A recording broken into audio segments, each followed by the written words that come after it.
بسم الله الرحمن الرحيم، والصلاة والسلام على سيد الأنبياء والمرسلين سيدنا ونبينا محمد وعلى آله وصحبه أجمعين. اليوم إن شاء الله راح نكمل حديثنا عن Chapter 5. قبل محاضرة اليوم تحدثنا عن الفيوتشر وورث، وكانت هي عبارة عن طريقة لتقييم المشاريع. بتنص هاي الطريقة ببساطة إنه إذا أنا حولت كل المبالغ اللي عندي سواء كانت annuities, future value, single payments، أي قيمة عندي حولتها كلها عند الزمن time t equals 0، يعني عند ال present time، وطلعت معي القيمة أكبر من الصفر للمشروع كامل، يعني محصلة أو الورث تاع المشروع عند ال present طلع أكبر من الصفر، معناها المشروع نسميه economically justified، أو المشروع جيد للاستثمار فيه. حكينا إنه بالمحاضرة الماضية كمان في المقدمة حكينا إنه في عندي طرق أخرى، ومن ضمن هاي الطرق إشي اسمه الفيوتشر وورث وإشي اسمه الانيوال وورث وإلى آخره. اليوم راح نتكلم عن الفيوتشر وورث وراح نتكلم عن الانيوال وورث. طيب، بالنسبة للفيوتشر وورث والانيوال وورث فكمبدأ فهن نفس مبدأ البريزنت وورث. بالنسبة للفيوتشر وورث ببساطة، إذا أنا قدرت أحول كل المبالغ اللي عندي أحولها للسنة time t equals n، يعني آخر سنة أو آخر فترة بالمشروع، النهاية آخر فترة بالمشروع، إذا قدرت أحول كل هاي المبالغ لهاي الفترة وطلعت معي المبالغ positive، أو خلينا نكون واضحين أكبر من أو يساوي الصفر، معناها إنه المشروع جيد للاستثمار فيه. وبنفس الطريقة وبنفس المبدأ، إذا أنا حولت كل المبالغ اللي عندي البريزنت حولتها ل A لانيوتي، الفيوتشر رجعتها وحولتها ل A برضه، الانيوتيز اللي عندي كمان أخذت محصلتهم بشكل عام وطلع معاي A بتعبر عن المشروع، سواء كانت ال A شهرية ولا سنوية ولا بغض النظر، ولكنها series of payments. طلعت هاي series of payments موجبة، معناها المشروع راح يعطيني دخل، فراح يكون positive وراح يعمل عندي income، وبالتالي بعتبر انه المشروع برضه good to invest in. تمام؟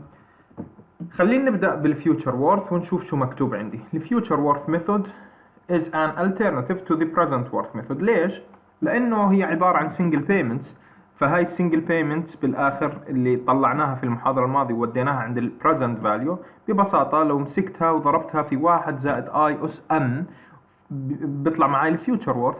فإذا الفيوتشر وورث هو طريقة شبيهة جدا بالبريزنت وورث. بالمناسبة أنا زمان كنت أحكي لكم إنه الوورث تاع أي مشروع، يعني قيمة أي مشروع، هي ممكن أنا أطلع مش بس البريزنت وورث ولا الفيوتشر وورث، ممكن أطلع الوورث تبع المشروع عند السنة الثانية، ممكن أطلعه عند السنة الرابعة، ممكن أطلعه عند السنة 100، ما في مشكلة عندي. ولكن المتعارف عليه إنه يكون في عندي يا present يعني عند time equals 0، أو عند time equals n. هذا المتعارف عليه. الأول بسميه present worth، والثاني بسميه future worth. Looking at future worth is appropriate since the primary objective is to maximize the future wealth of owner of the firm. مش مشكلة هاي. Future worth is based on the equivalent worth of all cash inflows. inflows حكينا inflow، لما نحكي inflow معناها التدفق الموجب، هون معناها الأشياء اللي أنا بربحها الريفينيوز. الاوتفلوز هي عبارة عن أشياء اللي بالسالب اللي بدفعها، وهذا حكينا عنه أساسا. at the end of the study period at an interest rate that is generally the MAR. تمام؟ يعني المقصود إنه بحول كل الانفلوز والاوتفلوز، كل المبالغ اللي عندي للفيوتشر باستخدام I، والI اللي عندي سميناها بالمحاضرة الماضية برضه MAR. Decisions made using future worth and present worth will be the same. يعني المقصود إنه إذا كان الفيوتشر worth عند I تساوي المار أكبر من أو يساوي الصفر then the project is economically justified. تمام؟ الموضوع جدا بسيط، وهذا المثال أساسا حلينا نفسه للpresent worth، راح نعيد نحله بنفس الطريقة للفيوتشر worth، وراح نرد برضو نعيده للانيوال worth. فبحكي لي هذا المثال: a piece of new equipment has been proposed by engineers to increase the productivity of a certain manual welding operation. تمام، فسرنا هذا المثال كتفسير، فسرناه في البريزنت وورث قبل محاضرة أو محاضرتين. The investment cost، تكلفة المبدئية للاستثمار is $25,000 and the equipment will have a market value of $5,000. يعني التكلفة المبدئية 25,000 وبقدر أبيع الجهاز ب5,000 at the end of the study period of 5 years بعد 5 سنوات. Increased productivity attributable to the equipment will amount to $8,000 per year after extra operating costs have been subtracted from the revenue generated by the additional production. يعني المقصود انه في عندي $8,000 هاي الفائدة اللي انا استفدتها من المشروع.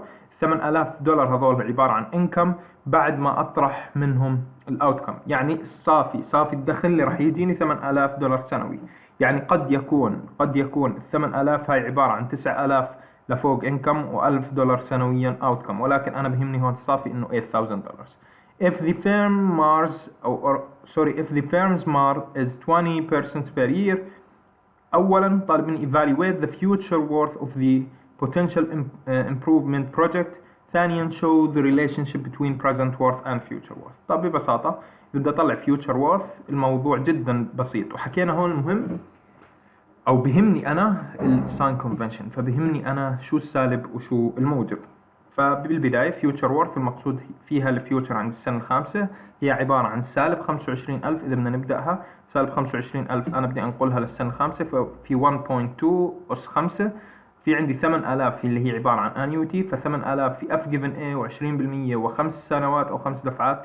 موقعها أكيد حكينا الانيوتي كموقع وين راح تكون محصلتها للفيوتشر راح تكون عند آخر دفعة، وإذا بدي أطلع من الانيوتي هاي بريزنت راح تكون تسبق أول دفعة بفترة واحدة، فراح تكون هون. ولكن إحنا بهمنا الفيوتشر، فعشان هيك راح تكون موقع الريزلتنت تاعت الانيوتي راح يكون عند السنة الخامسة، فما في مشكلة. بلس $5,000 اللي هي الماركت فاليو أو الريكفري فاليو. ببساطة طلع معي 2325، وبالتالي أكبر من الصفر. إذا then we consider this project as a economically justified one. تمام. طيب الفرع الثاني حكي لي انه شو العلاقه ما بين البريزنت وورث والفيوتشر وورث. ببساطه لاحظوا لو انا مسكت الفيوتشر وورث اللي طلع معي بالمشروع هون 2325، محصلة المشروع اللي هي 2325 موجودة عند السنة الخامسة، وديتها لورا عند البريزنت وورث، فببساطة البريزنت وورث راح يصير 935 اللي هي 2325 ضرب 935. لو بنرجع والله على المثال اللي كان نفس هذا المثال ولكن حسبنا فيه البريزنت وورث، بنشوف كم طلع معنا البريزنت وورث. ببساطة راح نلاقي تقريبا the same 933. طبعا في فرق باستخدام الفاكتورز مش أكثر، ولكنه approximately the same. تمام. طيب وين احنا صرنا؟ تمام. الآن المثال الثاني a $45,000 investment in a new conveyor system is projected to improve throughput. طبعا خلينا هيك throughput يعني إنتاجية، يعني هذا المشروع أو هاي الاستثمار راح يحسن الإنتاجية عندي and increasing revenue by $14,000 per year for 5 years. تمام. ببساطة بحكي لي إنه أنا بدي أعمل استثمار بمقدار 45,000. هذا الاستثمار راح يحسن عندي الإنتاجية بمقدار $14,000 لمدة 5 سنوات. The conveyor will have an estimated market value of $4,000. برضه estimated. لاحظوا حكينا وعلقنا شو يعني estimated وليش هي estimated. حكينا estimated لأنه ببساطة أنا مفترض إنه بقدر أتنبأ بقيمة الفيوتشر فاليو بدقة، فهي هون مفترضين إنه الفيوتشر فاليو بدقة $4,000 بعد 5 سنوات. طالب مني using the future worth method and the MAR 12%. is this a good investment or not؟ طيب ببساطة الموضوع صار عندي سهل، فسالب 45,000 1.12 اللي هي 1 زائد المار أس 5 وديناه هون زائد 14,000 هاي A، فبالتالي أنا بدي أنقلها للفيوتشر بستخدم الفاكتور اللي هو future value given A و12% و5 زائد 4,000 اللي already أصلا existing on the أو at the end of year 5. تمام. طلع معي المحصلة للبروجكت $12,247 which is larger than zero or greater than zero. إذن this project is a good investment. تمام and economically justified. إذا الموضوع جدا بسيط. بالمناسبة أنا بالأسئلة بالعادة راح أحددك توجد الفيوتشر وورث أو annual worth أو البريزنت وورث. فالموضوع بسيط، لانه مش راح اخلي الموضوع هيك اوبن، انه الا بحالة واحدة، انه اذا كنت بدي اخذ قرار. ليش؟ لانه ببساطة اي مشروع عندي بفحص هذا المشروع باستخدام البريزنت وورث، الانيوال وورث، الفيوتشر وورث، الاي ار ار، الاي ار ار. كل الطرق بالاخر بتؤدي لنفس النتيجة، مش نفس القيمة النهائية. شو يعني نفس النتيجة؟ يعني اذا المشروع من قبل معاي كان good investment باستخدام البريزنت وورث، لازم يكون good investment برضو if we use any other method instead of present worth. تمام؟ يعني إذا استخدمت future worth راح يطلع good، annual برضو IRR و ERR برضو راح يطلع good investment. تمام؟ طيب روح على الانيوال وورث. annual worth برضو موضوع بسيط، يعني لو جيت طلبت منك هون تطلع الانيويتي، الانيوال وورث اللي تعبر عن المشروع، هاي ال 14000 اصلا هي انيوال. تمام؟ ال 45000 هاي راح احولها لانيوتي، راح تكون لتحت بالسالب، وال 4000 راح احولها لهون وراح تكون لفوق فبالموجب. وببساطة راح اخذ محصلة هاي القيم وراح تطلع معي ايه جديدة. فهذا هو الفكرة، او هاي هي الفكرة، ولكن في بعض الامور لازم نعلق عليها. annual worth اذا is another way to assess projects. تمام.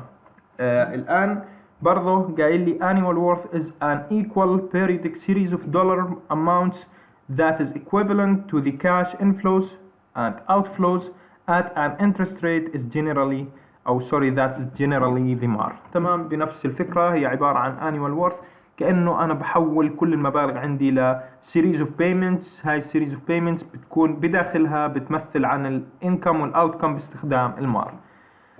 annual worth is equivalent the annual worth of a project. لاحظوا annual worth of a project is annual equivalent revenues.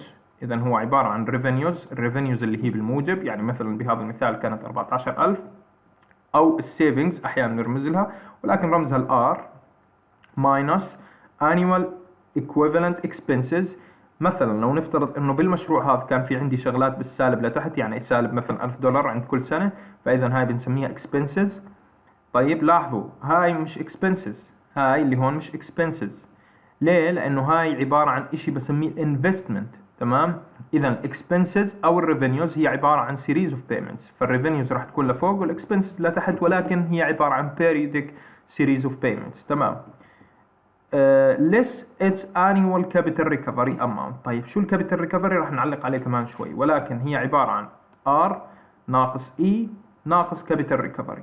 طيب the annual worth of a project، ببساطة ال annual worth of any project هي عبارة عن annual worth هي عبارة عن present worth في A given P و I 1، أو هي عبارة عن future worth و A given F 1. يعني نفس الفكرة. لو اجيت قلت لك طلع لي الانيوال وورث لهذا البروجكت اللي موجود هون، ببساطة راح نحكي الانيوال وورث تساوي قديش طلع معي الفيوتشر وورث؟ 12247. تمام. هاي ال 12000 بدي احولها لانيوتي، بدي احولها لانيوتي موجودة على ال5 سنوات، فبالتالي عندي A given F، صح؟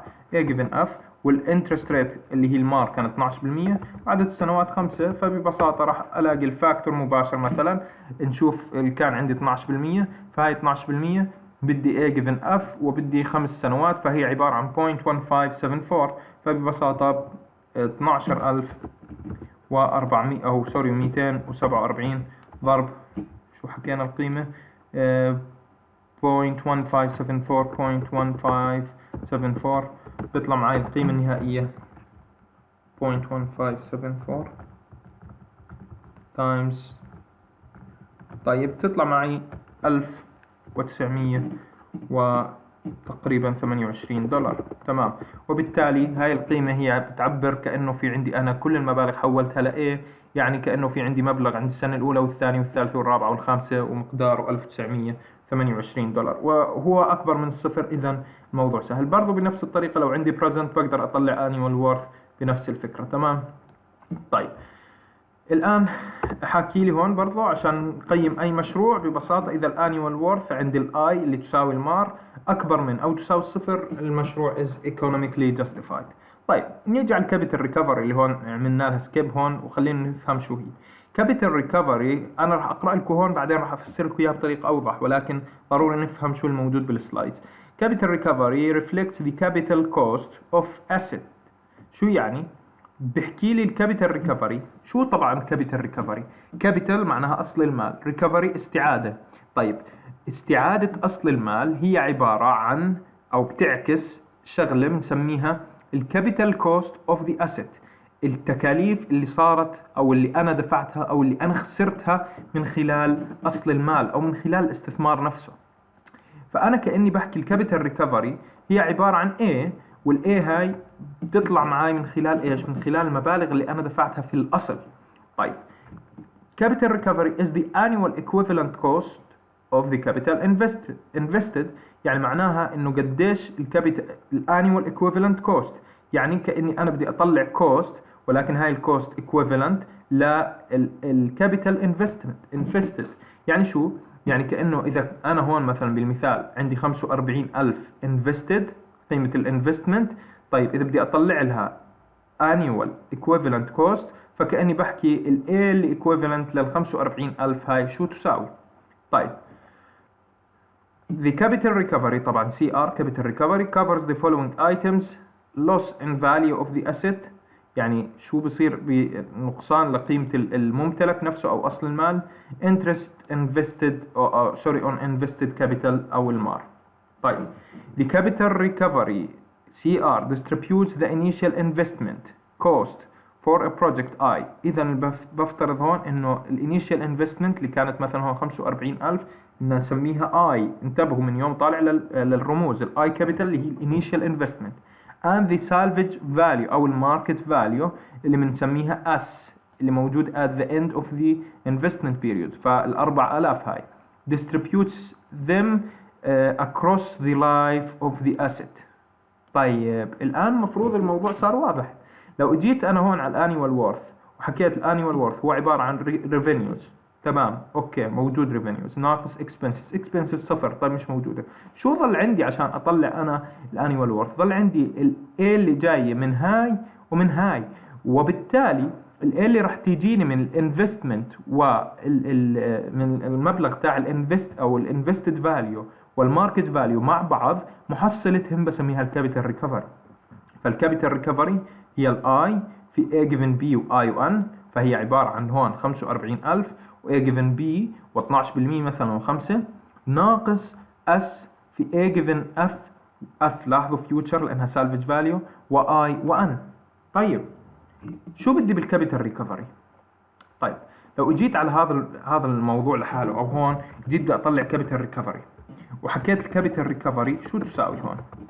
طبعا بالمناسبة لو واحد فاهم الموضوع بيقدر يستغني عن الكابيتال ريكفري، يعني ببساطة الموضوع سهل ما بده كابيتال ريكفري لحالها. ببساطة لو اجيت طلبت منك لهذا السؤال نطلع الانيوال وورث، فراح نحكي الانيوال وورث تساوي 14,000 زائد 4,000 في A given F و5 سنوات و12% ناقص 45,000 و A given P وهكذا. تمام، ولكن احنا خصصنا الكابيتال ريكفري للمبالغ اللي جاي من هون ومن هون. طيب شو هي الكابيتال ريكفري على هذا المثال؟ الكابيتال ريكفري ببساطة هي عبارة عن 45,000 صح؟ ضرب شو؟ ضرب A given P، لأنه ال 45,000 هاي عبارة عن present value و12% و5 سنوات. طيب ناقص، بحكي لي ناقص لأنه أكيد واحدة لتحت وواحدة لفوق. هسه واحد راح يجي يسألني طب ليش ما حطيت هون سالب؟ مش هاي المبالغ بالسالب؟ راح احكي لك اصبر شوي لانه الكابيتال ريكفري إلها معنى. طيب ناقص 4,000، لاحظوا 4,000 وهي عبارة عن A given F و12% وبرضه 5 فترات. طيب خلينا نفترض مثلا جدلا انه طلع معي الرقم بالنهاية 28,000. طبعا ها بلا حساب يعني. طيب شو يعني ال 28,000 هاي؟ المقصود بال 28,000 انه اذا انا بدي ارجع رأس المال اللي دفعته، اذا بدي ارجع المبلغ اللي استثمرته، فلازم المشروع يعطيني ريفينيوز دخل او عائد يساوي 28,000 سنويا. وبالتالي اذا المشروع اللي عندي اساسا مش معطيني ريفينيوز مقدارها 28,000 سنويا، وبالتالي المشروع راح يكون فاشل. تمام، لو اجينا بدنا نحسب هاي مثلا على المثال اللي عندنا تقريبا ممكن نلاقيها يعني خلينا نحكي 11,000. ممكن هون بالمثال اللي عندنا نلاقيه 11000. شو يعني؟ الآن إذا بدي أحسب الانيوال وورث، شو راح أحكي؟ الانيوال وورث شو تساوي؟ تساوي الريفينيوز اللي هي 14000 ناقص، طلعوا على القانون، ريفينيوز ناقص اكسبنسز، ولكن الاكسبنسز كانت عندي 0، ناقص الكابيتال ريكفري. قديش الكابيتال ريكفري؟ 11000. طيب شو يعني الآن المبلغ النهائي طلع معي $3000. طيب شو اللي بستنتجه من هون؟ بستنتج انه اذا الريفينيوز اللي عندي غطت الكابيتال ريكفري او غطت المبلغ اللي انا بحتاجه، لاحظوا المبلغ السنوي اللي انا بحتاجه حتى اعوض رأس المال، بالاضافة للمبالغ اللي انا دفعتها السنوية، المشروع راح يطلع عندي مشروع ناجح. اذا بعيد كابيتال ريكفري ببساطة، خلينا نمحي هذا اللي كتبناه لانه بيأثر على التنسيق. ببساطة إذا بنحكي عن الكابيتال ريكفري، فالكابيتال ريكفري هو ريبريزنتيشن بس بتعامل مع المبلغ اللي أنا استثمرته والمبلغ اللي راح أبيع فيه السلعة أو الانفستمنت كلها أو الماشين. فهو عبارة عن قديش بدي أنا ربح يجيني بحيث إنه أعوض تو ريكفر الكابيتال اللي أنا استثمرته. فمعناها إذا طلع معاي هون مثلا 10000 بالموجب راح يطلع، معناها أنا بدي ريفينيوز فوق 10000 عشان أغطي الخسارة أو المبلغ اللي أنا دفعته. فهو مش موضوع صعب إنه نتعامل معه. طيب خلينا نشوف المثال a piece of new equipment، نفس المثال اللي قاعدين بنحله كل شوي. فهون لو هذا المثال طالب مني مثلا أوجد لي أو use the annual worth method to determine whether the project أو the equipment should be recommended or not. يعني ببساطة إحنا عارفين النتيجة النهائية، عارفين إنه المشروع المفروض يكون accepted. طيب لو أجيت بدي أحكي على أطبق على القانون، annual worth يساوي revenues ناقص expenses ناقص capital recovery. الريفينيوز اللي عندي $8000. طب expenses صفر، ما في expenses. طيب ناقص، لاحظوا هون للي سألني ليش ما حطينا هون سالب، بما ان قبل شوي لما حطينا طلعنا كابيتال ريكفري ليش ما حطينا سالب؟ بحكي له هون بنحطها بالسالب، لانه هاي هون حطينا لما نعوض هون بالسالب بتصير هاي بالسالب وهاي بالموجب، ترجع كل اشي لاصله. تمام. فهون ناقص 25000. طبعا لاحظوا بين قوسين 25000 اللي هي هاي حولناها ل A فبتطلع A given P و20% و5، وناقص 5000 و A given F والى اخره. انا اذا طلبت منك annual worth ما فيش داعي تحسب لي capital recovery لحاله وكذا، خلص حول كل المبالغ اللي عندك لانيويتيز وانتهى الموضوع. طلع معي المبلغ 312 سنويا، وبالتالي it's a good investment. برجع بعيد 312 هاي مش معناها انه انا سنويا راح اربح $312 وانتهى الموضوع، لا، الموضوع اكبر من هيك وفيه حسابات ثانية تفصيلية اكثر. طيب بحكي لي اذا كان في عندي هون، لاحظوا هاي الجملة او الملاحظة مهمة، بيحكي لي when revenues are absent in equation، لما يكون في عندي ما في عندي revenues، يعني لو نفترض الريفينيوز هاي مش موجودة راح يصير كل المعادلة بالسالب. يعني لو في عندي أنا المعادلة كلها بالسالب، الآن بصير أسمي الانيوال وورث إشي اسمه equivalent uniform annual cost. إذا equivalent uniform annual cost لما يكون عندي مشروع بلا ريفينيوز. طيب شو هذا المشروع بلا ريفينيوز؟ هذا المشروع ببساطة أو هذا الرقم ببساطة راح يطلع معي لما أدرس المشروع. لما أدرس المشروع بمرحلته الأولى راح أجي أعرف أو راح أجي أفحص أو أطلع كم الكوستس اللي عندي، فراح أجي أطلع شو الإكسبنسز المتوقعة، شو الكابيتال ريكفري المتوقعة، وبيطلع عندي كوست. فالإكويفالنت يونيفورم أنيوال كوست عشان المشروع اللي عندي يزبط بيطلع معي ببساطة. مثلا خلينا نيجي نفترض هون جدلا انه طلعت معي الايكويفالنت يونيفورم انيوال كوست لايش؟ لاي مشروع طلعت معي تساوي اللي هي سالب اي طبعا وسالب كابيتال ريكفري، طلعت معي تساوي جدلا سالب، طبعا لاحظوا هي سنوية، فطلعت معي سالب مثلا $12000. طيب شو المقصود هون؟ المقصود انه الشركة لازم توفر ريفينيوز اكبر من أو تساوي على الأقل $12000. تمام؟ طيب إذا وفرت الشركة $12000 مثلا، الشركة الآن بدراستها بتروح تحكي أوكي $12000 هاي اللي هي الريفينيوز. إذا أنا عرفت الريفينيوز ببساطة ممكن شو أعرف؟ ببساطة ممكن أعرف الريفينيوز اللي هي العائد الكلي. ببساطة ممكن أحدد البرايسز، تمام، وممكن اعرف النمبر اوف units اللي ممكن انا ابيعها. ممكن احدد البرودكتيفيتي تبعت المشروع. فاذا هي ببساطة انا بامكاني احدد الانيوال او سوري الايكويفالنت يونيفورم انيوال كوست، مش عشان ادرس المشروع هل هو استثمار جيد او لا، وما راح اسالك، اكيد راح يكون استثمار سالب او النتيجه بالسالب الايكويفالنت يونيفورم انيوال كوست، ولكن بالعاده اول خطوه بندرس احنا الايكويفالنت يونيفورم انيوال كوست، يعني نحط التكاليف عشان احنا من خلال التكاليف نطلع الريفينيوز، والريفينيوز بتتحكم بالبرايسز تبعت او السولد يونتس، ومن خلالها بطلع انا الديماند او النمبر اوف يونتس، وبطلع حجم الانتاج او البرودكتيفيتي او البرودكشن ليفل. تمام. طيب شوف مثال corporate jet costs $1,350,000 and will incur $200,000 per year in fixed cost. تمام. حكي لي الفيكست كوست هي عبارة عن، إذا بتتذكروا طبعا الفيكست كوست اللي هي كانت شابتر 2 maintenance, licenses, insurances and hangar rental. تمام. أجار، تأمين وترخيص وصيانة دورية. and $277 per hour in variable cost. حكي لي variable costs لهاي الجيت، fuel, pilot expenses etc.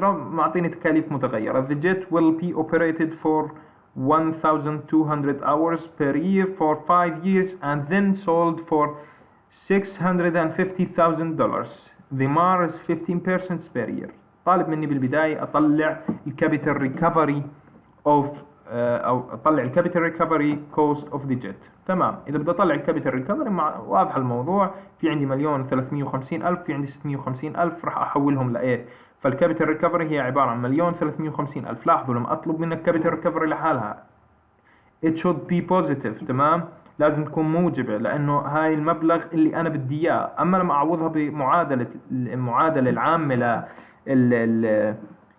للانيوال وورث بحطها بالسالب. اوكي، ف1,350,000 A given B و15% و5، ونفس الفكرة 650,000 ولكن بالسالب بيطلع معي بالآخر 306,310 دولارات. تمام. إذا هاي الكابيتال ريكفري. طيب طالب مني equivalent uniform annual cost. Since إنه here we don't have any revenues, we can simply find the equivalent uniform annual costs. إذا بنطلع هون بنلاقي إنه we have two types of costs. Fixed costs which is $200,000 and we have a variable costs. The variable cost per unit إذا بتتذكروا C small v here is $277. We have to multiply this value by the total number of units إذا بتتذكروا. فالtotal number of units هون since هاي per hour، عشان أحولها لدولارز أحولها للtotal variable cost لازم أضربها في تكلفة أو في عدد الساعات، فضربناها في 1200 بيطلع معي تكلفة الفاريبل كوست بتطلع 3,324,000، أما الفيكست كوست 200,000. فببساطة إذا طالب منك الإيكويفالنت يونيفورم أنيوال كوست فهي كابيتال ريكفري زائد الإكسبنسز اللي هي 200,000 و3,324,000، طلعت معي 3,830,310 دولارات. ليش ما حطينا سالب هون؟ بقدر أحط سالب ببساطة عادي، نحط هون سالب ما في أي مشكلة، يعني اللي بيكتب لي الإجابة بالسالب أو بالموجب ما في عندي أنا مشكلة. ولكن الفكرة ببساطة إنه أنا قايل لك هون، قايل لك بالسؤال إنها أو اسمها أصلا equivalent uniform annual cost. since أنا من الأساس ما فيش داعي هون الموجب، since إنه هون من اسمها هي عبارة عن it stands for costs، فهي عبارة عن cost وبالتالي بالآخر راح تكون سالبة أكيد، راح تندفع، فما في داعي أحط السالب. طيب المثال اللي بعده retrofitted space heating. برضو هذا المثال حليناه ولكن حليناه بطريقة مختلفة، ما كنت طالب من كل A. فهون حكي لي إنه جهاز لتنظيم الطاقة الحرارية ببساطة بكلف، هذا مختصر السؤال، بكلف 110,000 وبقدر أبيعه ب8,000. الآن بحكي لي، لاحظوا هون لمدة 6 سنوات، بحكي لي شوفوا السؤال What is the minimum annual electrical power savings in kilowatt؟ طب طالب مني بالكيلووات. required to make the project economically justified. علما انه المار 15% and the electricity costs دولارز او سوري 0.1 دولار بير كيلووات. انا هون ما بقدر اطلع كيلووات مباشره وبحاجه اطلع دولارز. ببساطه هذا التطبيق على اللي كنت احكيه قبل شوي. انا عشان المشروع عندي يكون good investment او acceptable او justified in general، ببساطه لازم يكون عندي الريفينيوز اللي بالاحمر هاي تكون at least equals to ايش؟ equals to الكابيتال ريكفري. تمام. ما في عندي كوستس هون اضافيه، فحكي لي الكوستس او الاكسبنسز نيجليجيبل. لو عندي كوستس فالمفروض الريفينيوز على الاقل تساوي مجموع الاكسبنسز زائد الكابيتال ريكفري. ما في عندي اكسبنسز، فالمفروض اطلع الكابيتال ريكفري. الكابيتال ريكفري 110000 وحولناها ل A، ف A given P و15% و6 وال8000 برضه رجعناها، فطلع معي بالاخر الكابيتال ريكفري 28148 دولار. الان الانيوال وورث بدي اياها عشان يكون المشروع مقبول اتليست لازم تساوي صفر. اذا annual worth اذا كانت تساوي صفر revenues ناقص expenses ناقص capital recovery تساوي صفر، صح؟ الاكسبنسز اصلا اوريدي صفر، وبالتالي الريكفري capital recovery لازم يساوي الريفينيوز على الاقل. اذا الريفينيوز اللي طلعت معي هي نفسها 28148 دولار. طيب هو ما بده بالدولار، هو حكي لي انه قديش بدي اوفر طاقه، وبس معطيني بالاخر سعر الكيلووات الواحد عباره عن 0.1 دولار. فببساطه هاي بالدولار، وهاي شو وحدتها؟ دولار بير كيلووات. هاي يعني اذا بدي اكتبها هاي عباره عن دولار بير كيلو وات. فدولار بير، هاي الدولار مع الدولار راح تروح وراح يصفي البير كيلووات راح تطلع البسط. ببساطه بيطلع معي 28000 او 28100 لا سوري 281480 كيلو وات توفير. تمام. بدنا ننتبه للأسئلة مش كلها بتطلب فلوس. طلع عندي 2 examples، تحملوني بعرف انه المحاضرة طولت شوي، ولكن خلينا نحلهم بشكل سريع. automobile leases are built. خلي لي بالله هذا المثال شوي، خلينا نحل اللي بعده لانه اللي بعده سهل ونرجع له. A project requires an initial investment of $45,000 has a salvage value of $12,000 after 6 years. ببساطة معطيني الأس ومعطيني الآي الانفستمنت، معطيني incurs annual expenses الإي $6000 والrevenues اللي هي الآر $18,000 ومعطيني المار 10%. determine the annual worth of this project.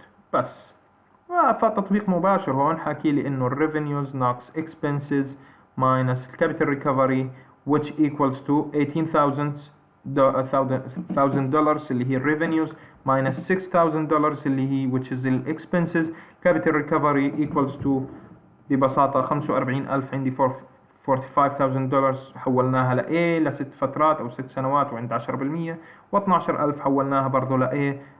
طلعت معانا ببساطة طلعت معانا بالآخر محصلة هذا المبالغ كلها 3223. إذا البروجكت is economically justified يعني مرضي أو a good investment. تمام.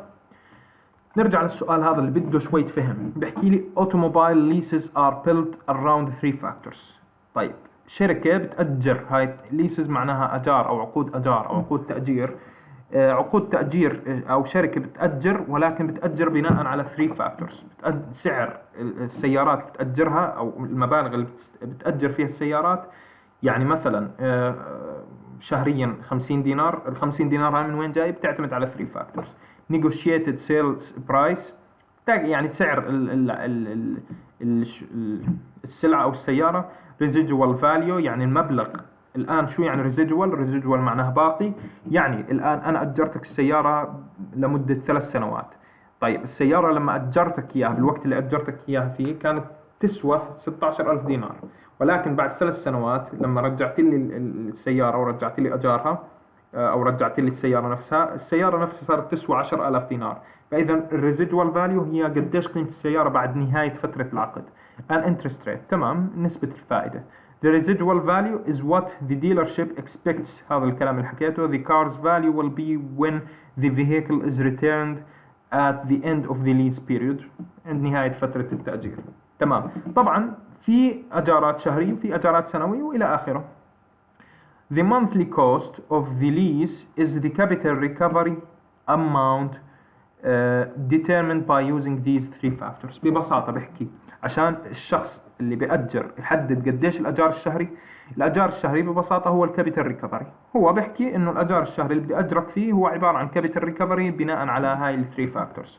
أولا الفرع الأول determine the monthly lease payment for a car. بده تطلع له قديش الأجار الشهري. لا الشهري، انتبهوا لكلمة الشهري. monthly lease payment for a car. تمام.